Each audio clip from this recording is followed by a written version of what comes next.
Hello, everyone. Thank you for joining us today. I think we have about a minute before we start. I just want to welcome you to St. Louis Community College's International Education Week presentation. My name is Dr. Leila Ghoshi. I am an English professor at St. Louis Community College.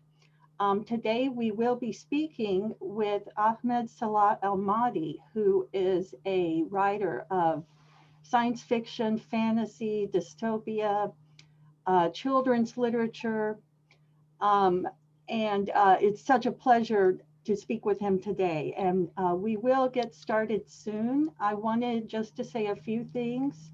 As many of you may know by now, because we've all been using Zoom quite a bit. Please keep your mics muted during the presentation. There will be time for questions after our main conversation, but I do encourage you to post questions in the chat as well. I will try to check the chat when I can and keep up with questions.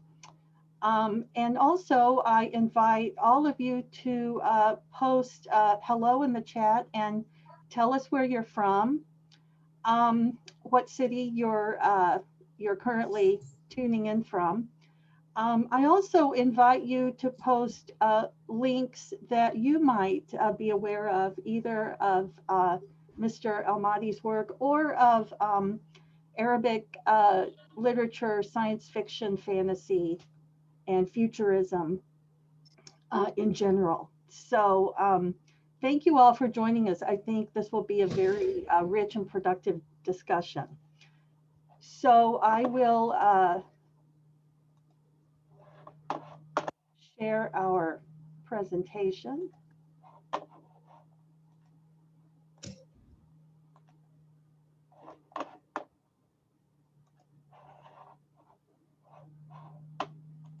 Here we go. Okay, so we're ready. So I think we will start now. And Ahmed, welcome. Can you hear me? Can you hear us? Yes, I can hear you perfectly. Okay, wonderful. So everyone, again, welcome. This session will be recorded, so I will be starting now.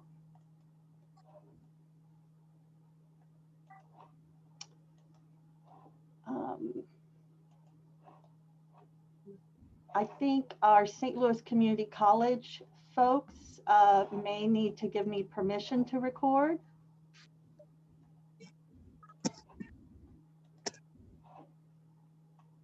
Okay. Everyone hold just a moment. I want to make sure that we have permission to record.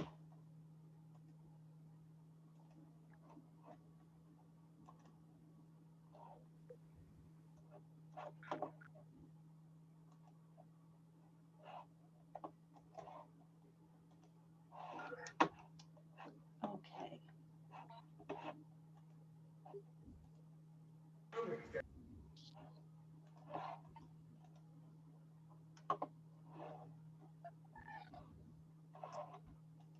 Okay, everyone, excuse the technical glitch. I have to request recording permission. I had requested that earlier, but we may have a glitch here.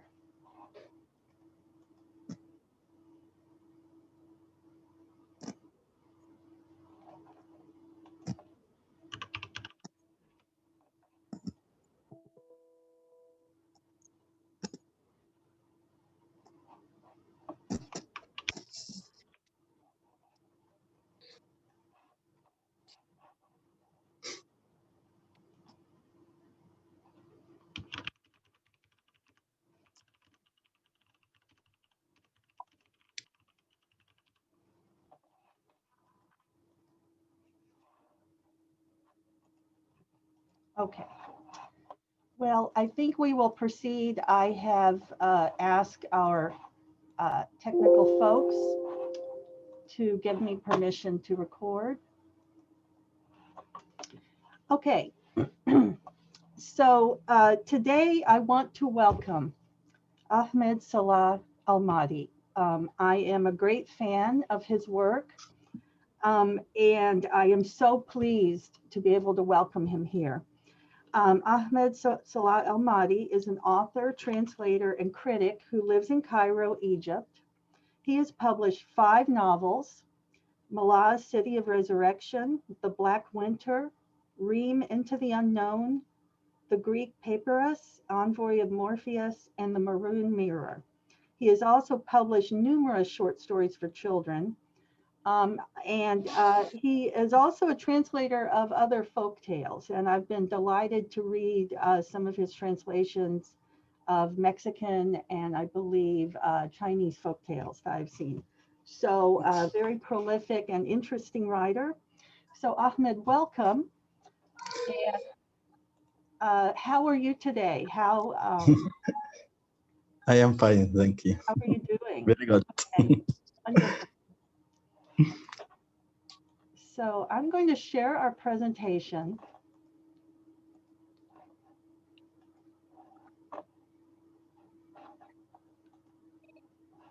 And for students who might be from one of my classes or other, there will be some notes from the slides that you can take. So we will go through the slides. The first point I want to highlight are the novels again of Ahmed. And The Black Winter, Malaz, City of Resurrection, Children of Apocalypse, the Greek Papyrus, Envoy of Morpheus, the Marooned Mirror, Reem, Into the Unknown.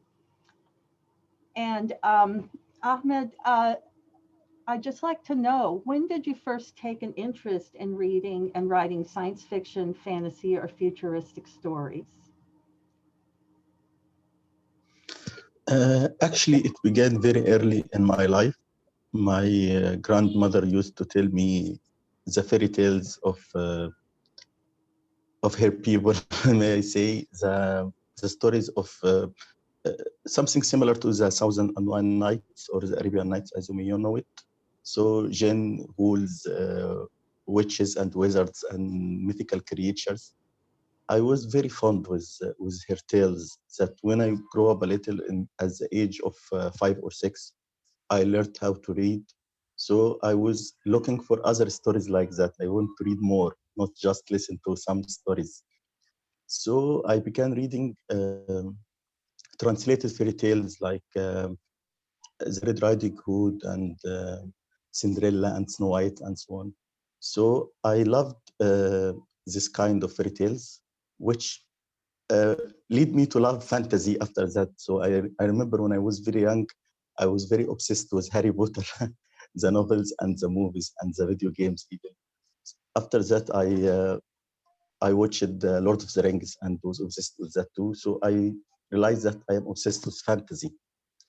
So my uh, the first time I tried to write a novel, I think I was 12 or 13, and it was a fantasy novel about wizards who lived in their own closed society, something like Harry Potter, but it was in ancient time, not modern time like Harry Potter.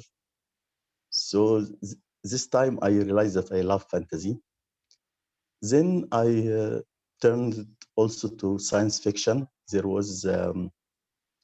Nabil Farouk, who wrote a children or may I say young adult series called The Future File, ملف المستقبل in Arabic, that takes place in the future of Egypt with some mysteries and robots and AI and then space travels and planetary wars. So I liked that very much. But That's, sorry, I can't hear that.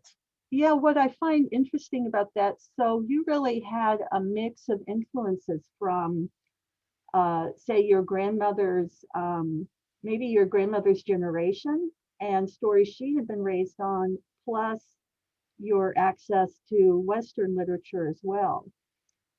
And I noticed that in some of your writing. I find that very Yes. interesting. Yeah, yeah, thank you. Thank you. Um, and so tell us more about the Um, recently translated novel, Reem, Into the Unknown.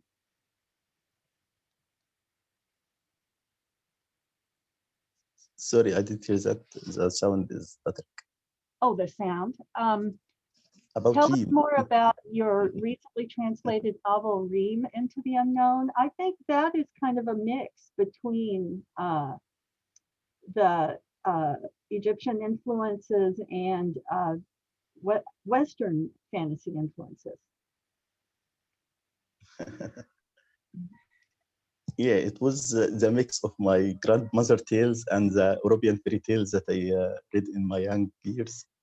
So it has a mixture of the Egyptian environment that we are familiar with, plus the witch in the woods and the little hut and the black cat and the witchcraft that are more akin to the European fairy tales and Grimm brothers and whatnot.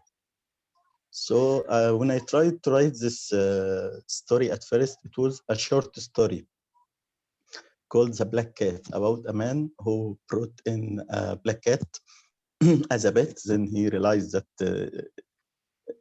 it has strange behavior.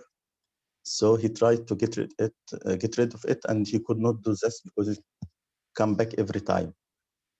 So after I show this short story to my friends, every one of them asking me, "Where does this cat come from? Where will he go after that?" So I sat and thought about it. So I at first I thought about the witch, then the little girl Reem and their connection and the connection of Saif with the cat and the witch, and the story grew in my mind. So I expanded into this novella. Mhm. I love that. So, you created a character that people wanted to know more about. So then you continued the story. I enjoyed that. So that reminds me then, in terms of the community in Egypt, the writing community. I've been very interested to follow some of the discussion of the Egyptian Society for Science Fiction in Egypt. What can you tell me about the uh, the mission of the organization? Oh, you know what? We may have lost. I think we lost Ahmed. Well, while we're waiting for Ahmed to rejoin us, I wonder if others have questions that we can discuss in preparation for when he returns.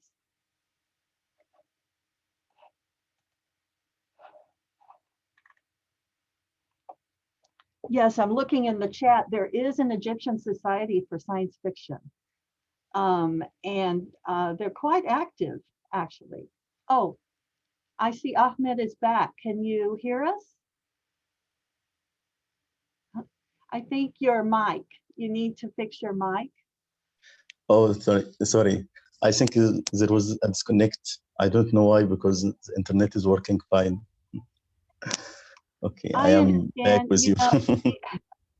We're all dealing with this new technology we've had to adjust to, so that's perfectly fine. So we were discussing, starting to discuss the Egyptian Society for Science Fiction, and I've been very interested in how active the members are and how supportive you all seem to be of each other. So I'm just curious, can you tell me more about the Egyptian Society for Science Fiction? Yes, of course. I was first introduced to the society by Dr. Imad Eddin Aisha. He introduced me to Dr. Hussein Zambili, the head of the society. He is a science fiction author too. And there are many writers and authors in this society. They write and read what each other write and give opinions and critics. And they help us grow in this science fiction field. So we had usually a monthly meeting where we can discuss the new published science fiction novels and the new scientific ideas that are presented in the media or in the internet. So how can you use this scientific idea in a short story? So we have this short stories that we usually have every few months. We choose a theme to write about, like the future or the economy or the effect of um, politics on the societies, like resistant literature and what's on, and so on. And there is also this supportive nature of the society. Everyone, when he publish a book, so I want to read it and review it and give my opinions and give others my opinions, so I can recommend them my new novel or novel. It's a very perfect atmosphere for any Egyptian scientific writer to be part of this society. Um, and my two scientific novels are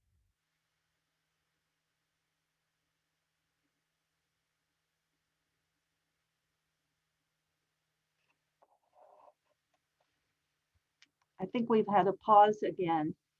I noticed someone in the chat is asking if there's a distinction between Arabic science fiction and Western science fiction.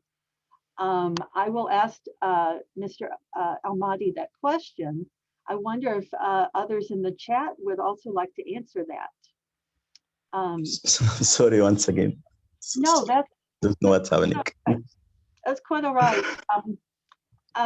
We were discussing the Egyptian Society for Science Fiction, and you mentioned it sounds like not only is it supportive of writers, but it has discussions on different themes of fantasy, science fiction, and futurism as well. And someone in the chat has asked if there's a difference between Arabic science fiction and Western science fiction.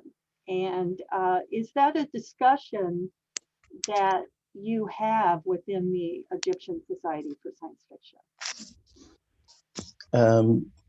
We try always to have themes that are have connection with our society or society of Egypt and our politics. So you will find resistance stories and novels, and you find Egypt as a part of this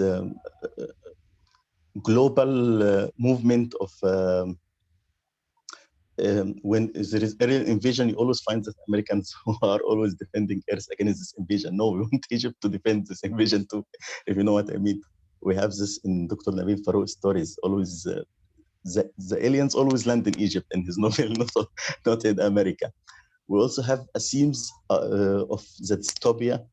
I think we have a lot of novels of dystopia in this past decades than any other Arabic country, because of the Egyptian revolution. We have faced this regime and this police brutality and what happened after 2011. So we will find that there is a lot of dystopian novels in Egypt after this period of time. You will have novels like Utarid um, by I'm sorry, wait a minute. Um, sorry, a novel like Utarid by Muhammad Rabia, which takes place in Egypt after the revolution, and speaks about this police brutality and what happened in Egypt. You will have another dystopian novels like The Queue or At-Tabur in Arabic. It published 2013 by At-Tanwir Publishing House, the same publishing house that published Utarid. The story takes place in this atmosphere of it's very grim about the control of authority. People it's represented by a gate. People have to stand in a very long queue to gain the necessity of life.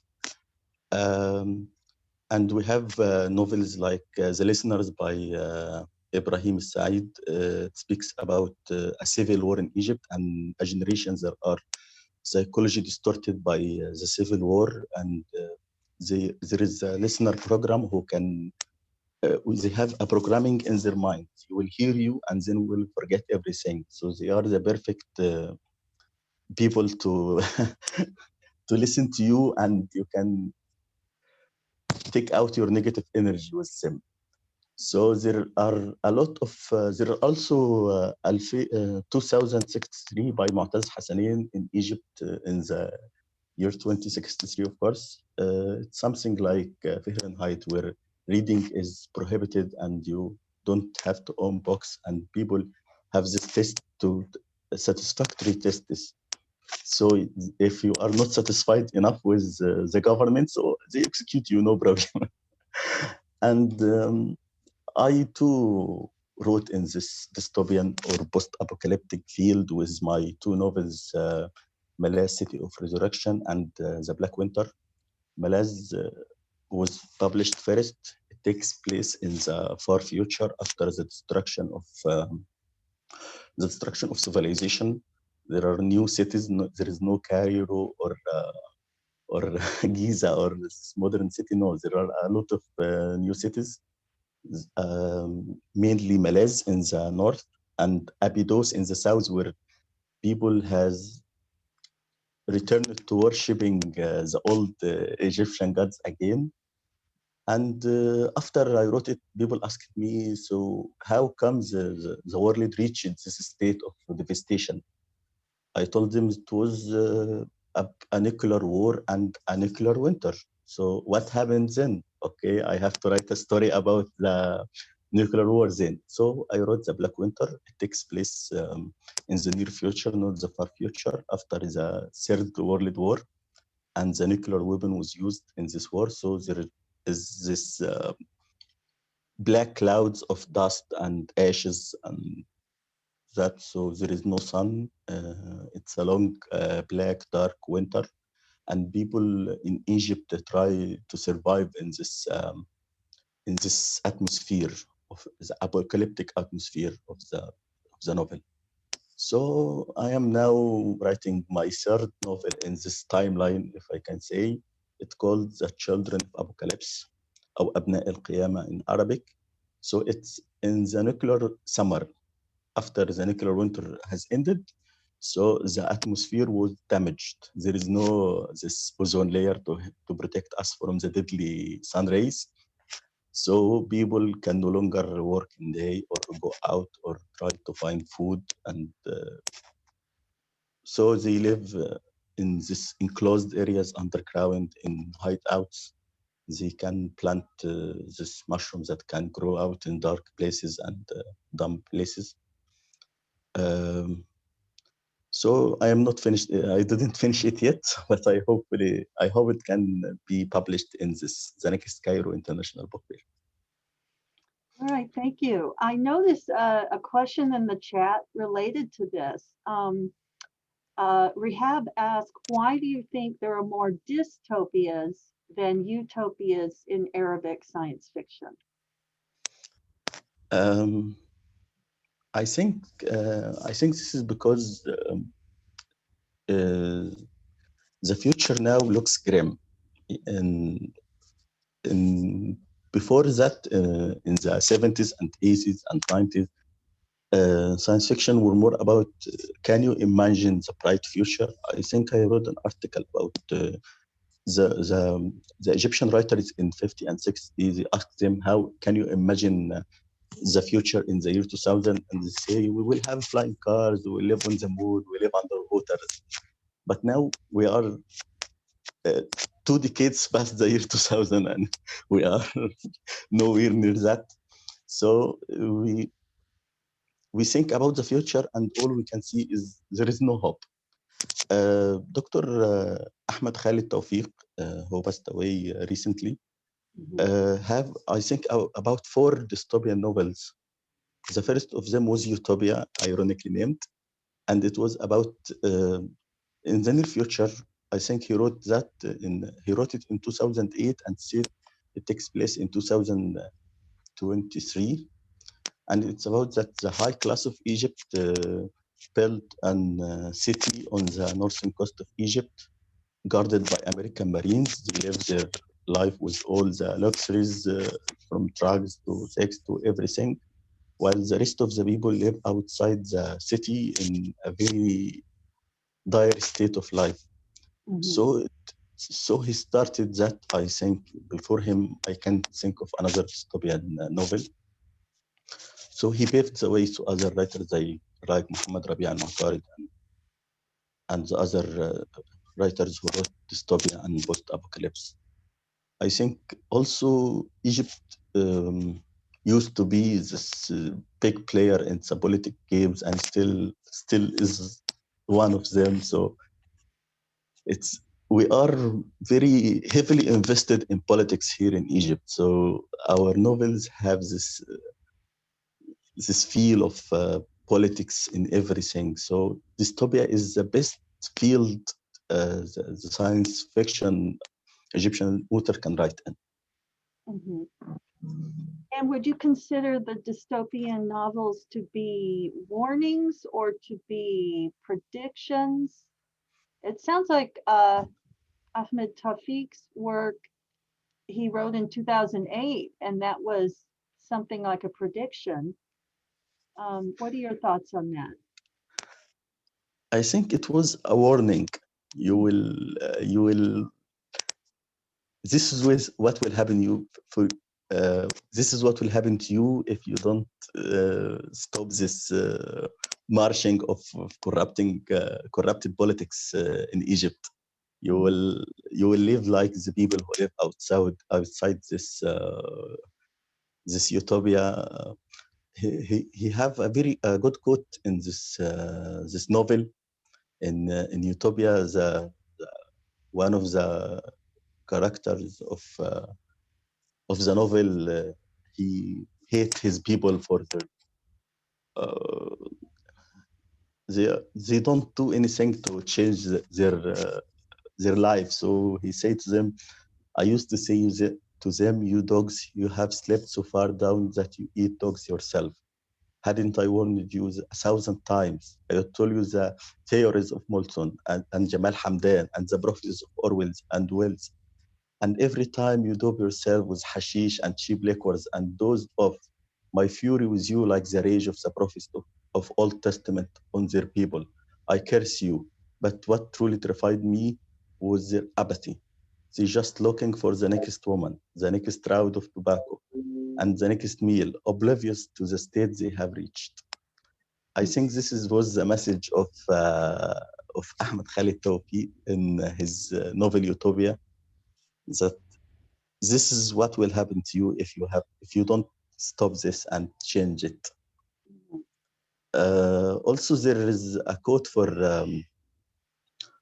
Muhammad Rabi', the author of Atarid. They ask him about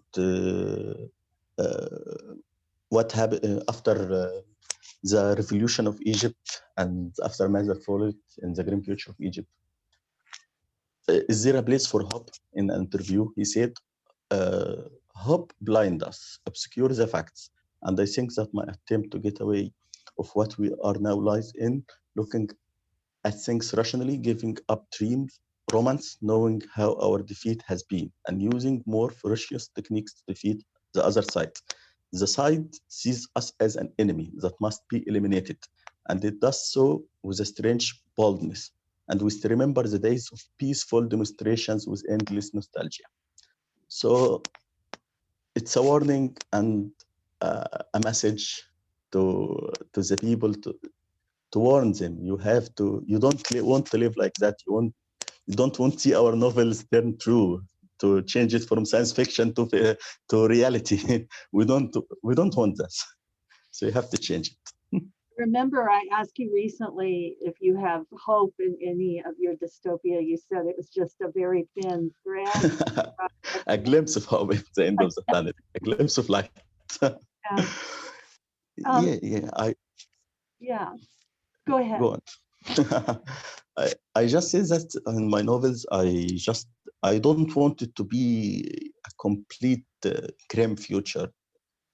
I want the reader to feel good at the end of the novel. So don't worry, there will be hope. So in Malaz, the ending is it's happy ending, you may say. And some people say that okay, it didn't have to be that happy. And at the end of the Black Winter, it was more of an open ending, but the heroes of the story reaches their destination. What happens after that, we don't know, but we know that they arrived there safely. So it's a little hope. Mhm. It's a little hope. Yeah, okay.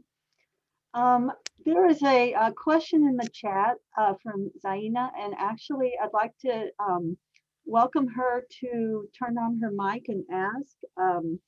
To clarify, she says, what does science fiction as a genre signify in Arabic context or an Egyptian one? And Zaina, can you explain what you mean by signify? Or can you explain your question a bit more?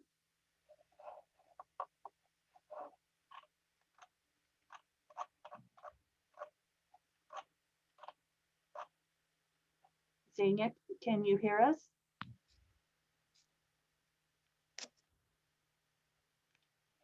Okay, she may not be able to connect, but her question is, what does science fiction as a genre signify in Arabic context or in Egyptian one? Hi, Layla. Oh, hi, Zena. Okay. Hi. Thank you for reading my question. I was just wondering if, like, these stories could be told otherwise or differently if it's written in different genre, because Mr. Ahmed was telling us all about like how they are targeting specific themes, characters, stuff like that. Do you think we can tell the story differently if we used like a different platform, like other than science fiction? Because from what I get from what he is saying is that we can address the present or the future through science fiction, but how about the past? If I want to talk about something in the past, could I say it also through the lens of science fiction? I Thank you for your am question. Thank uh, uh, uh, Dr. Seuss used to say that fantasy is how to look at life from the wrong side of the telescope or the wrong end of telescope. So you imagine a new life or a new reality, but in actuality, you are creating your own reality. But you are using different scenes. So I can tell the story in the present day, not in the future, or I can tell it in the past. But what I am critiquing is an idea. So I want to critique the idea of the corrupted power. So I can say that there is a galaxy in a far, far away. um, there is an empire, evil empire, and so the heroes are fighting the empire like in Star Wars. Or I can say there was the Mongolian empire that conquered two-thirds of the earth. Or I can speak about today. There are a lot of corrupted countries and corrupted politics, so we can speak about them.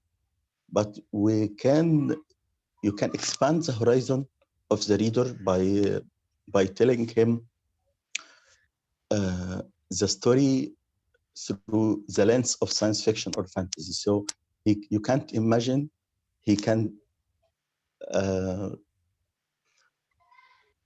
we, there is a saying in Arabic that we say الاعتياد يقتل الغرابة. So we say that when you are become familiar with something, you lose the feeling of strangeness. So this is all familiar. Okay, I don't feel that it's strange anymore. But when I show it to you in a different setting, so you can see, oh no, this is wrong. those people are surely corrupted, because those are not the people you are used to. So you can then use this and apply it to your reality, and then you say, oh, okay, I think this man is very look like this empire from this science fiction novel, so they must be bad too. So you use the fantasy and science fiction to expand his horizon, to make him think deeper and look in the little details. Okay.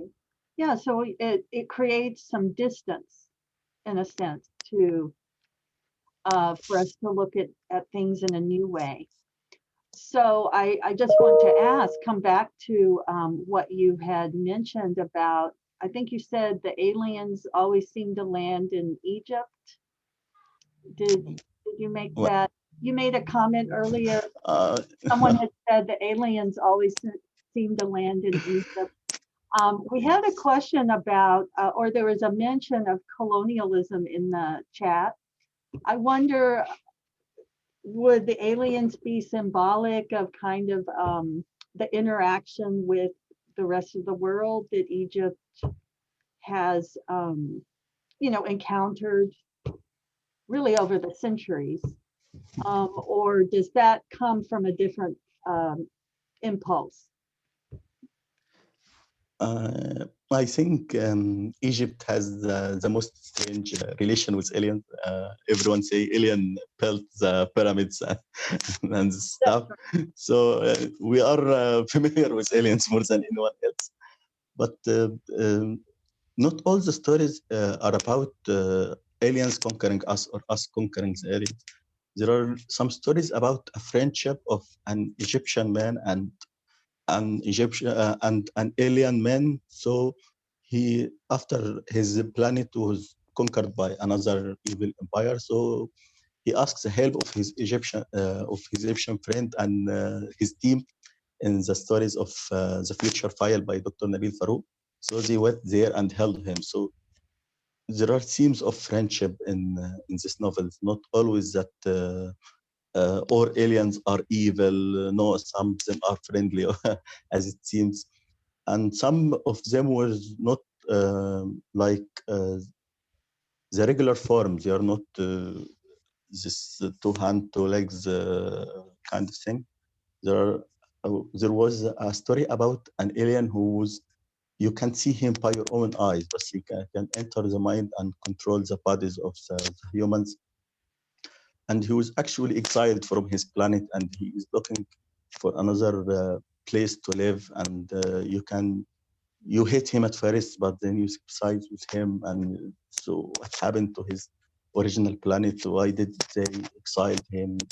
And so on. So there are some interesting themes in this alien novels, not only the planetary world and the space opera. Very interesting. I'm noticing a question in the chat. I'll let. I wonder if Zamdi would like to ask the question by voice. I can read it, but then if you have something further to say, Zamdi, you're welcome. Ahmed, the question is, has this genre gained the same amount of readership and critical attention as other forms of Arabic literature? Do they just represent an Arabic adaptation of Western dystopian classics, or has Arabic sci-fi pursued a completely different path? So would you like me to read that again, or? No, thanks. Okay. I think the most famous genre here in Egypt is actually horror. According to the statistics, there are more readers of horror fiction here in Egypt than any other genre. And that takes us back to Dr. Ahmed Khalid Tawfiq. He wrote his series Paranormal. Um, it was recently adapted into Netflix TV show about the elements of horror and mythological creatures and whatnot. So there are more horror authors and readers in Egypt than fantasy and science fiction. But after the revolution, science fiction gained some attention from the readership. So I hope it will be expanded in the future, but it's now, I think it is still a niche genre in the, if we talk about the public opinion and the average reader. Um, the other, what was the other part of the question? It was has so one part was has it gained the same amount of readership? You asked that. Um, but other forms of Arabic literature, such as, for example, non-science fiction literature, like the literature of Ghassan Kanafani, for example, is more, is more rooted in real historical events. Some of the other recent noted writers are dealing with more real events than the scientific events. So, What was the last part again? Sorry. they deal with more real on ground events than the science fiction fantasy. And I think you partly answered that um, question. But the other part of it was, do they just represent an Arabic adaptation of Western dystopia, or are they their own original dystopia? I think some of it are very original ideas. So the uh, Utopia by Ahmed Khalid Tawfiq, you can't imagine it to be an adaptation of the Western dystopian literature, because it has this Egyptian feeling of it. The people who are use this the mindset of Egyptian people in the novel, their way, their habits, and so on. So it's Egyptian and the feeling. If you translate it in English to English and it is already translated and read it, you will have the same feeling that it speaks about certain people. Mm. An idea like Al-Mustami'un by the listener by Ibrahim Said. It is, I don't think I read anything in English like it before. The idea of people who will listen to you and forget everything, and people trying to hack it and enter your mind. So it's a mixture of cyberpunk and dystopia and espionage and hacking. So it can be a techno thriller mixed with dystopia. So there are some original ideas. Autorid and Mercury and Q at Tabur. I think they are dealing with the society after the Egyptian revolution. So it's a very specific to Egypt. So you can say this is an uh, adaptation of Western dystopia. But there are other scientific novels here in Egypt. You will read them and you feel them. Okay, it's look like the movie The Alien, or it looks like. It is from Star Wars. There are these stories, of course. Some people watch something or read something, or okay, I want to make something like, but it's not exactly fan fiction. I want to make my own story with my own characters.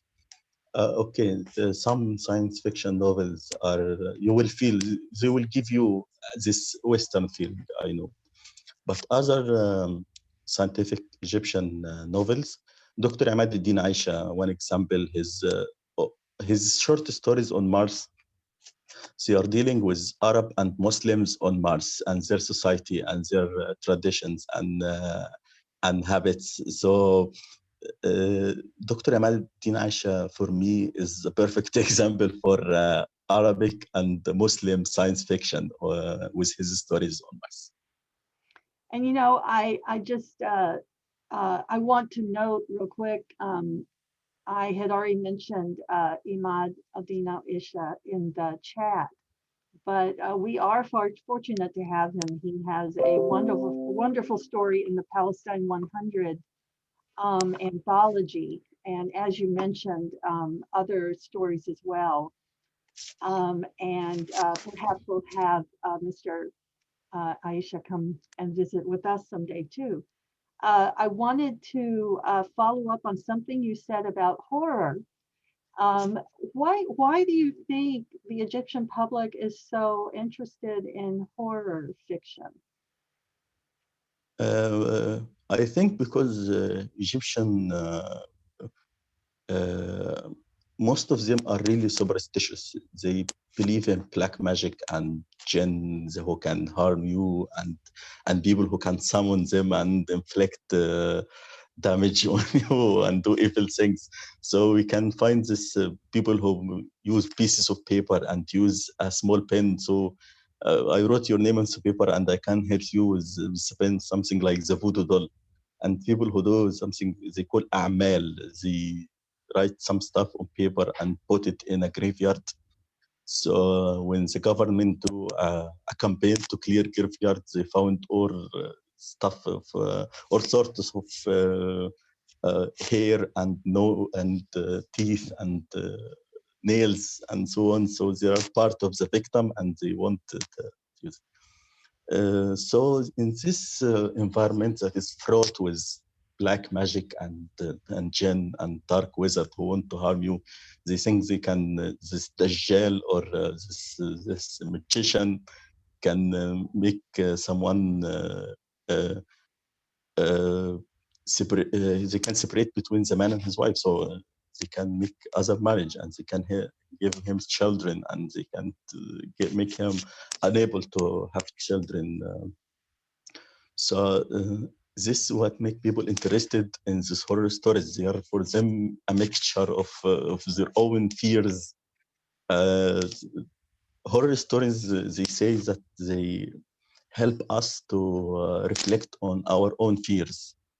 That's why a lot of this horror novels that are popular in Egypt, they are not cosmic horror or gothic horror. No, they are jinn and bad and haunted houses and people who will hurt you or harm you with magic. So they read about these things because they partly believe in it very much. So it's part of our culture. I don't think. Uh, I think you can say 90% of Egyptian believe in this black magic and this sort of thing. So it's part of our culture and our nature, I can say. That's very interesting. It's rooted in then cultural folk tales and superstitions. But can you explain to those who might not know what the jinn are? Oh, I see. The jinn are something like uh, they are these beings that we can't see them, but they can see us. We can't touch them, but they can hurt us, but they have to be invoked or summoned. So it's something like the elves in the Arabian fairy tales where they kidnap little children and do bad stuff to people, or something like they are demons or devils. But devils or demons in the Arabic culture is part of the whole race of jinn. They are good jinn and bad jinn. They are the jinn who in Arabian and One Night we can see that there is the jinn who helps the hero to fly and go to other places, and there is the jinn who will try to kill you and or transform you to other to animals or something like that. So those are jinn. All right, thank you. I noticed a question in the chat from Rivers STLCC from our St. Louis Community College community. Have Arabic science fiction authors faced criticism, censorship, or repression, whether from religious or political groups, because of their social commentary? Um, Okay, there was an incident some years ago that a college student was arrested because he had with him a copy of 1984 by George Orwell. He was just a reader, not a writer. You can imagine what would happen to writers if they try to critic the government or the regime. I remember some years ago there was a graphic novel called Metro, and the author was arrested and they was present in a court because of their novels that you can't critic this or you can't say that or something. So I know a friend who wrote a dystopian novel since 2015 until this day. He is afraid to publish it because what will happen to him if you see that.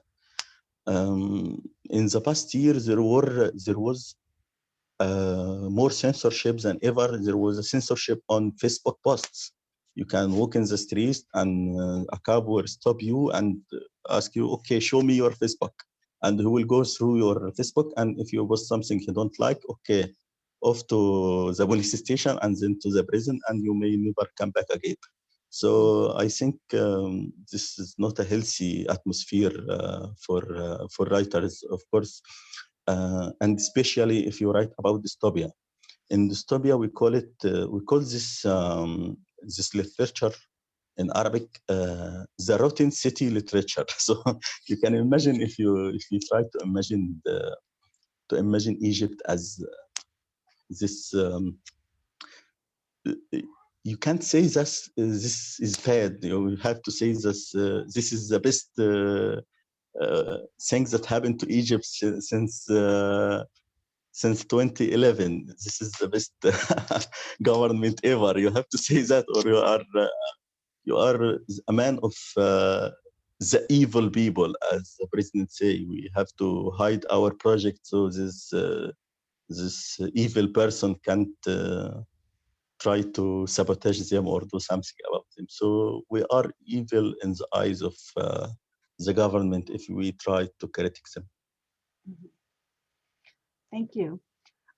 There's another direction I'd like to go as we come to the end of my questions, and I still welcome questions in the chat. It's about your children's stories and your children's literature, because it's interesting to me that you write the science fiction and dystopia, but then have a very a very intentional you have very intentional work for children. And I just want to ask you more about that. How do you switch your focus, your mind focus between the two? Yes, I can see. It may seem very strange to write about this grim future and like this happy little stories for children.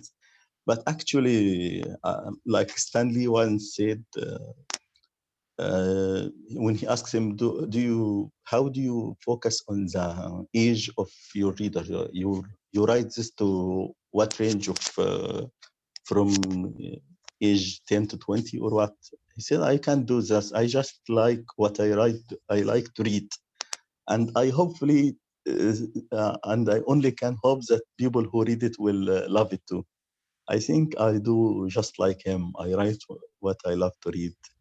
When I was little kid, I liked this stories of this happy little stories of Red Riding Hood and Alice in Wonderland. And when I grew up, I wanted to write them because I love to read these stories to this day. I recently uh, began to translate fairy tales because I grew up with fairy tales, so I want to translate them to introduce the Arabic readers to more culture in fairy tales.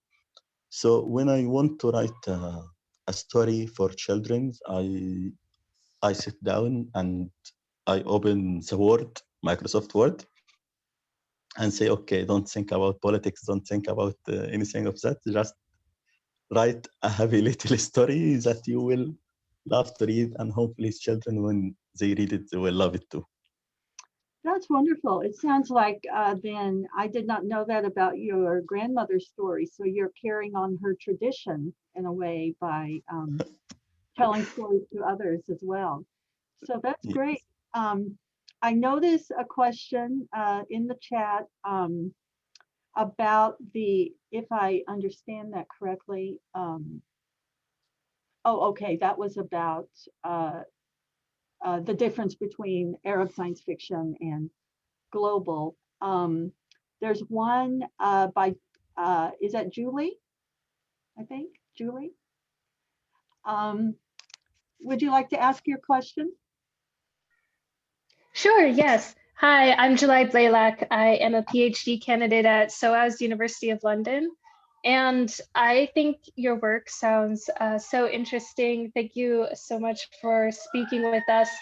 I was just wondering, you know, in a general context where at least I have seen, you know, most Arabic speakers don't use Arabic for scientific matters or even for medical matters.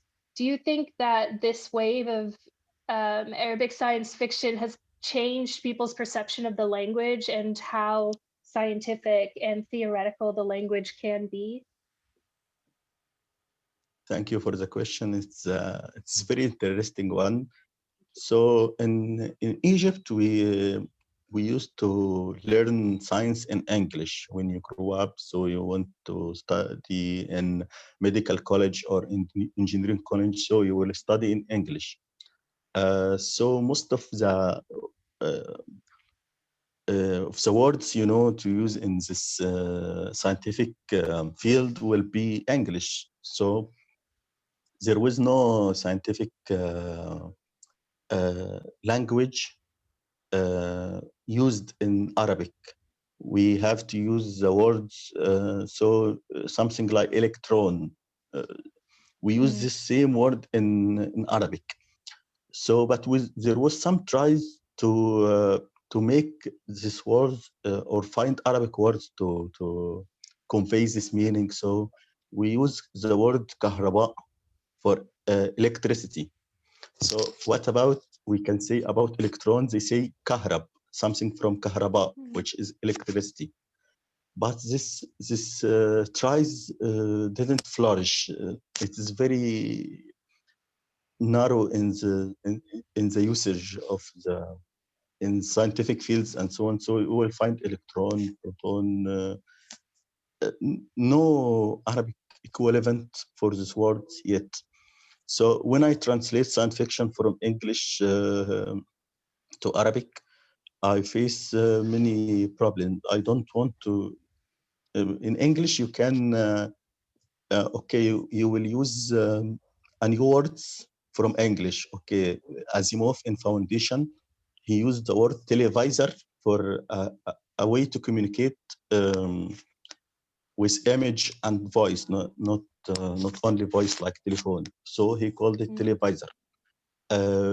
If I wrote it in Arabic, televisor, people will think it's something like television, and we don't have the word to the word tele in Arabic.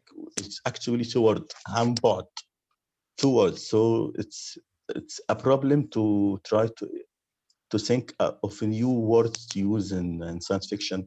I face it a lot in translating science fiction because there is no Arabic words for that. So some words I try to think about it and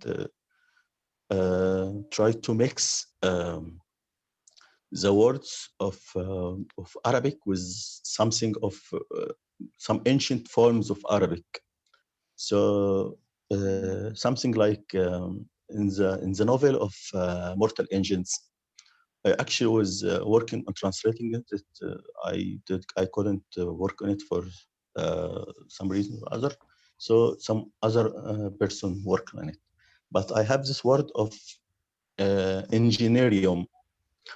Engineerium from engineering. So it's mixing English and Latin. Okay, I want to translate it into Arabic. engineering in Arabic is handasa. And there's some word,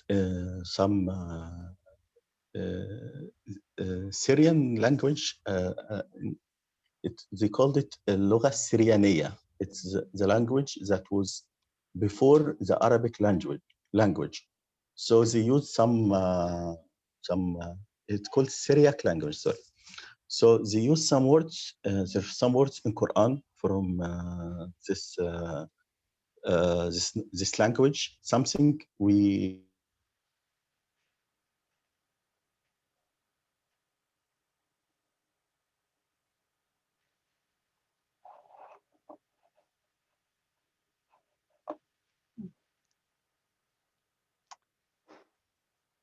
Oh no, Oh that was no. so interesting. It was. I was thinking how rich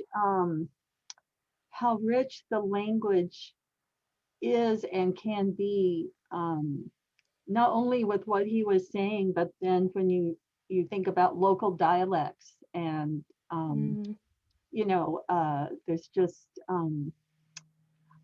I probably have a 1,000 more questions, but I hope we get him back just so we can ask a couple more. But that was an excellent question,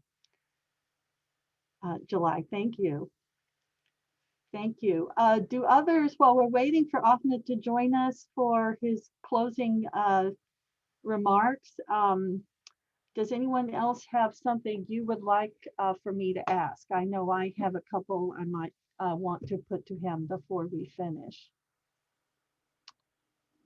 Anyone else? Feel free to share links of your own interests or work in the chat. I think we have quite a few interesting writers and scholars here as well. And I would definitely be interested in following up on some of your work that you are doing. So let me see if we have Ahmed back. I see there's a new message.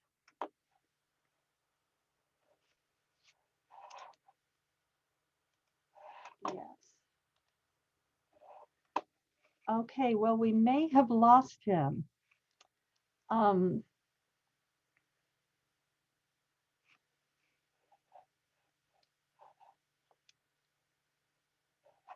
Okay. Imad, are you in touch with Ahmed through text? I'm on Facebook, but he hasn't replied to anything. Oh, check again. Okay, maybe he's lost his connection. So, well, this has been, I think, very enlightening to me to learn a bit more about Ahmed Salah Al-Mahdi. And since he's not back with us, Imad, do you mind if I lean on you as our other notable Egyptian writer, sci-fi writer? What are your closing thoughts on, oh, here comes Ahmed. But I'll ask you too, Imad, what are your closing thoughts on Egyptian science? I'm sorry again, I don't know what's happening. Okay. That's fine. Oh, I was chatting with Imad quickly to just ask him his some of his closing thoughts on Egyptian science fiction. Arabic. The Cairo International Book Fair this year, I was very surprised about the number of science fiction and fantasy works. Almost everywhere, not just in specialized bookshops that dealt with fantasy and SF. So it's finally gaining traction and getting a following, and it's stuff that's, you know, adventure stories and action as well as the more deep stuff. Mm-hmm. And concerning dystopia, oh, sorry. Oh no, go ahead. Concerning dystopia, as luck would have it, with dumb luck, I'd attended a lecture for a book signing for Reem Nasrallah, the Palestinian author, surrealist Palestinian author. Is it Ibrahim Nasrallah? Nasrallah?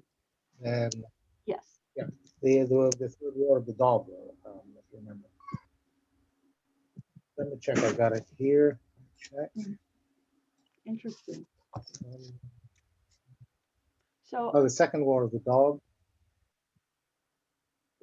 Ibrahim Nasrallah, yes. And one of the people in the audience said, you know, the novel 1984 and the power state. So I said, we as Arabs, we know that the state, as powerful it is, it falls apart when the new state takes its place. So we as Arabs have a more realistic appraisal of dystopia than foreigners, than Westerners. oh, okay. More realistic. And I find reading some of, I only read a minimal amount of Egyptian dystopia, including Malaz Hassanin, his novella 2063. Again, there's the whole thing there about the bureaucratic incompetence, and you can pay off informers and pay government inspectors to look the other way, and these kind of things. So we can cope with it more. We don't lose hope, actually, despite the grindness of it all. Yeah. Okay. Thank you. Thank you for those remarks. And I wanted to come back to Ahmed as we close out. Thank you for your patience, everyone. We've gone a little over our hour, but Ahmed, what closing remarks would you like to leave us with? And what advice do you have for other writers of science fiction in general? Uh, the first advice is to read a lot. Read for Asimov and Ray Bradbury and all this amazing Arthur C. Clarke and all these amazing science fiction writers. You will learn a lot. So the first advice is to read a lot. The second advice is to write a lot. You should try to, you think this idea, okay, it might not work, but you have to try, put it on paper and then give it more thought. So Ray Bradbury actually said that you should write short story every week. At the end of the year, you will have about 50 short stories. Some of them you can expand into novels or series. So reading and writing are the best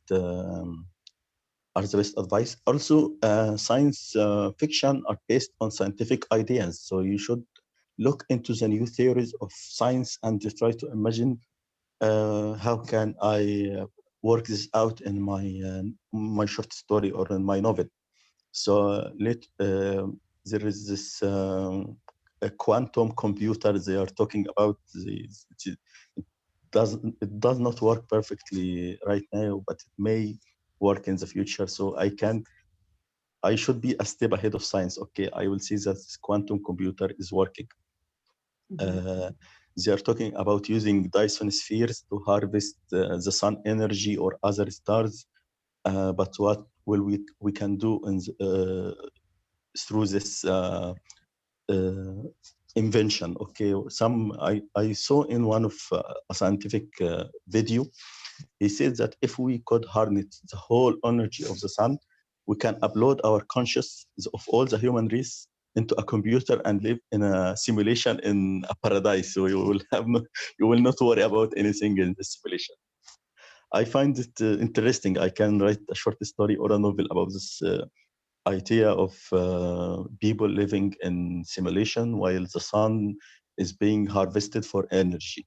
What happened if an alien invasion came and found that we are all in this simulation and there is this Dyson sphere and we can they cut the energy and use it for their own, or what will we do? So keeping up with scientific news and new theories will help a lot of science fiction authors. That is what I can see. Okay, that's wonderful advice. That's wonderful advice. Okay, well, I want to thank everyone who has joined us today. I'm sure that if you have further questions for Mr. Al-Mahdi or myself, feel free to reach out, and I'll try to direct your question to him if you don't already have his links. I had placed links to his website and Facebook page up at the top of our chat. So otherwise, thank you for a wonderful session, Ahmed. And I hope everyone stays safe and healthy and well. And thank you to Ahmed for joining us. I'm very honored to have you, Ahmed. Thank you. The honor is mine. Okay. Everyone stay safe. Have a good day. Okay. Bye-bye. Good. Goodbye. Thank you. Bye. Thank you.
Ahmed, are you there? Yeah, yeah. Yes. Just let me get back. I had posted your review of Malaz in there earlier in the chat. Thank you. And yeah, I think some other information, but I'm impressed with everything everyone is doing, you know, to write, discuss, publish, you know, not only science fiction, but, you know, all the other work that you all are doing as well, either with Egyptian Society for Science Fiction or on your own. So very interesting to me. I noticed there are a few others still with us. Imani, are you with us?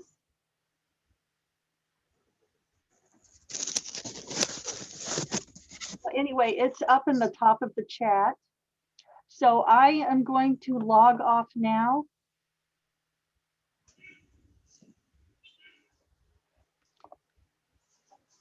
And Ahmed, I'm going to log off now and prepare for another meeting.